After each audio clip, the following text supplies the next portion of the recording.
Our first type of genetic crosses are the monohybrids. These are a single trait with just two alleles, or two options. One would be dominant and one would be recessive. We will be using our Punnett squares to try to figure out all the possible offspring that these two would be able to have. So let's take a look at an example. In humans, freckles are dominant to no freckles. We want to use the same letter to represent the trait. We'll use a capital F to represent the dominant trait, which is freckles. Then we will use a lowercase f to represent the other trait, or the recessive one, which is no freckles. These are the two options for this trait. These are my two alleles. Now, when I actually want to start solving this problem, the first step is to figure out the genotypes of the parents. I'm told that the man is heterozygous and freckled. Knowing that he's freckled, I know he has to have at least one capital F. Then, heterozygous means that he has to have two different alleles. So he will have a big F and a little f.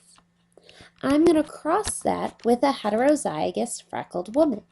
She has the exact same phenotype and is also heterozygous, so we know she will be big F, little f as well.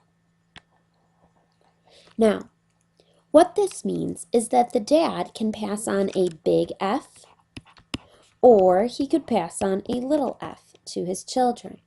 Mom can pass on a big F or a little f to her children.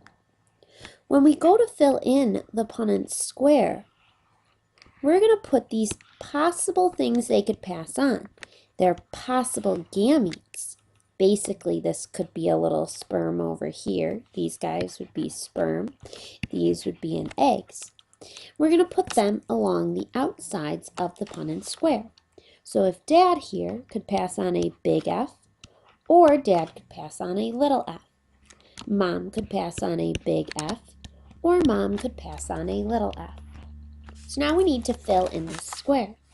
I'm going to carry over the big F from here into this box, and the big F into this box. I'm going to take this big F, carry it down, this big F, carry it down, and fill in where the different things overlap. Now, for most of these types of problems, we're going to want to come up with a genotypic ratio and a phenotypic ratio.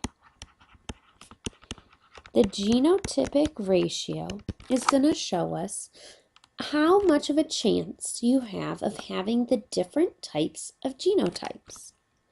So, I'm going to just count up how many out of the 4 are each type of genotype. I see I have one big F,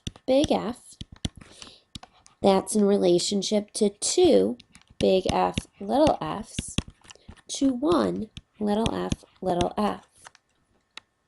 Now, if these numbers, if I could go through and simplify these numbers, I would want to do that. However, since I see that I have a 1, I know I can't simplify it down. For my phenotypic ratio, I can look at my genotypic ratio and figure it out. I see I have 1, 2, 3 that have freckles. So I'm going to say 3 freckles to 1 with no freckles. These are the two ways, the genotypic and phenotypic ratios. These are the two ways that we are going to be representing the possible offspring. You can also talk about probability. If you want to talk about probability, you take your genotypic ratio and divide by 4. You have a 1/4 chance of being big F. You have a 1/2 or 2 out of 4 chance of being big F, little f, and a 1/4 chance of being little f. These would be your probabilities. For the phenotypic ratio probabilities, you would again say you'd have a 3 out of 4 chance of being freckled and a 1 out of 4 chance of no freckles. If you have questions, please see me.